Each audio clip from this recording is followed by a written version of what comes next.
Hi, I'm award-winning fat activist and professional feminist killjoy Virgie Tovar, and I'm here today to talk to you about an epidemic that's affecting women everywhere.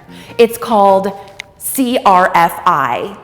If you're like many women, you've been to a birthday party or a small office gathering, an event that's meant to bring people together. There's swinging tunes, some adult beverages, and good convo.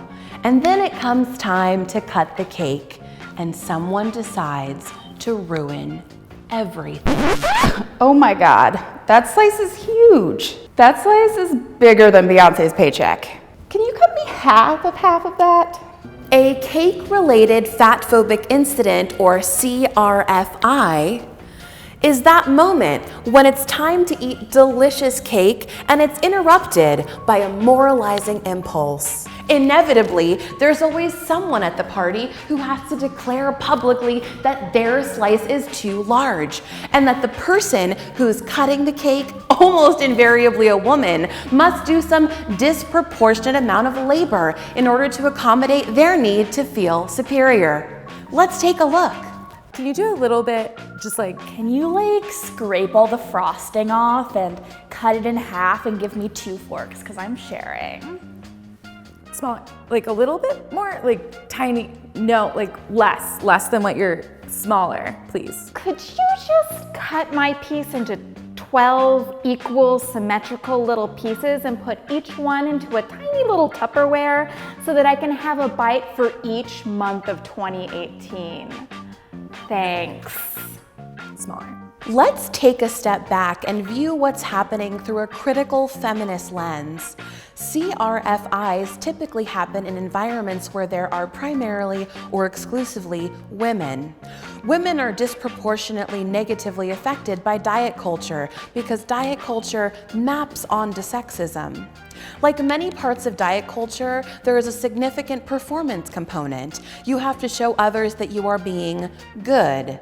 Controlling how much you eat is part of what it means to be a, quote, good woman.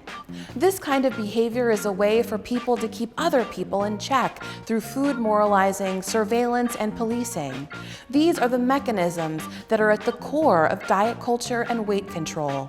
The idea that you can position yourself as superior to others through self-control and self-denial is super sexist.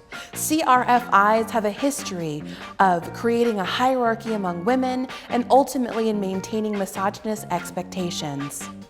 Watch how this woman demonstrates a different way to engage with cake. Thank you. No, thank you. Practice just taking the cake slice you're given, or simply saying no thanks. Don't make other people be your cake nanny, because women already have too much on their plate with a sexist culture, navigating underwhelming romantic options, and an absurdly inexplicable pay gap. So remember, the next time that you're on the verge of committing a CRFI, be an ally to women rather than an accomplice to patriarchy. Because, after all, patriarchy doesn't give a fuck about you, girl. It's so rich. It's so rich. It's so rich. It's so rich. Ooh, it's so rich. It's so rich. Okay, I think that was pretty good.